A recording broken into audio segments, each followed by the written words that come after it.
नमस्कार दोस्तों, ऑर्थोपेडिक और खासकर एसीएल लिगामेंट की जानकारी देने वाले वीडियो में मैं डॉक्टर विवेक बंसल आपका फिर से स्वागत करता हूं।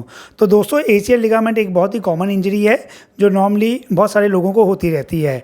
तो बहुत सारी जगह पे तो एसीएल का जो इलाज है वो संभव भी नहीं है और पेशेंट को एक्सरे करवाए जाते हैं और एक्सरे में ये इंजरी ज़्यादातर मिस हो जाती है।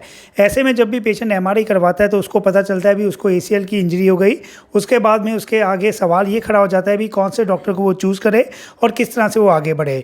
ऐसे में दोस्तों भी बहुत सारे डॉक्टर्स के पास जाता है तो कोई उनको कहता है भी यहाँ से करवा लो, यहाँ से करवा लो। इस तरह पेशेंट का जो कन्फ्यूजन है वो धीरे धीरे बढ़ता रहता है। तो दोस्तों, एसीएल जो इंजरी है तो उसको लेके पेशेंट का जो कॉन्फिडेंस है चलने का, भागने का, वो बहुत ही कम हो जाता है और पेशेंट हर तरफ से लचक महसूस करता रहता है घुटने में। तो ऐसे में जब भी वो हमारी वीडियोस देखते हैं तो वो हमारे पास आते हैं, तो पेशेंट हमारे पास आके जब सेटिस्फाई होके जाते हैं तो बहुत ही हमें अच्छा और खुशी महसूस होती है। तो ऐसे ही हमारे साथ फाइटर एक मौजूद है, पंकज कुमार जी, जो यहाँ पे बठिंडा के रिफाइनरी से रहने वाले हैं। तो चलिए जानते हैं इनकी स्टोरी, इनको घुटने की चोट कैसे लगी और फिर इनको एसीएल लिगामेंट के बारे में कैसे जानकारी हुई और हमारे कॉन्टैक्ट में कैसे आए। सो नमस्कार पंकज कुमार जी, तो थोड़ा बताइए भी आपको ये चोट कैसे लगी और फिर आप हमारे कॉन्टैक्ट में कैसे आए। Thank you sir. तकरीबन 5 महीने पहले मुझे एक सीढ़ी उतरते समय मुझे ये चोट लगी थी। मतलब सीढ़ी उतर रहा था मैं और एकदम से पाँव ट्विस्ट हो गया था।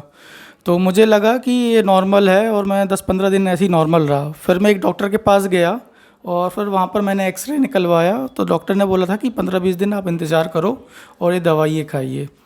तो मुझे कोई राहत नहीं रहा, मेरे पाँव में सूजन रही।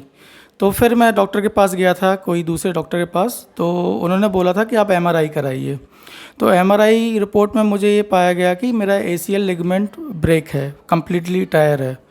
तो फिर कन्फ्यूजन था कि किस डॉक्टर के पास जाएं, क्या करें। फिर डाउट भी था कि वो बंदा सही था कि रिपोर्ट सही थी।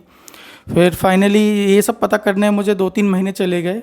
उसके बाद मेरी ही नेबर थे जो जिनका ऑपरेशन यहाँ पर हुआ था पंजाब केयर हॉस्पिटल में।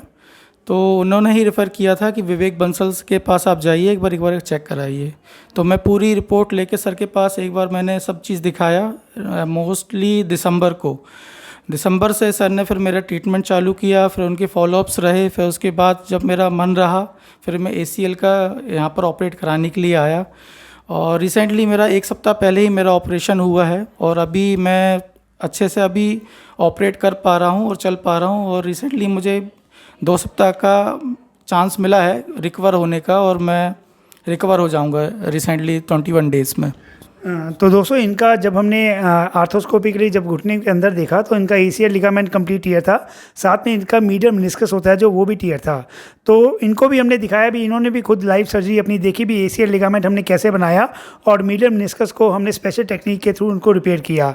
तो ऑलमोस्ट इस टेक्निक के बाद जब भी हम मेनिस्कस रिपेयर करते हैं तो पेशेंट को हम रिक्वेस्ट करते हैं भी 3 वीक्स तक उनको चलना नहीं है, वजन नहीं डालना, क्योंकि जो मेनिस्कस रिपेयर है वो वहाँ पे पक्का हो जाता है।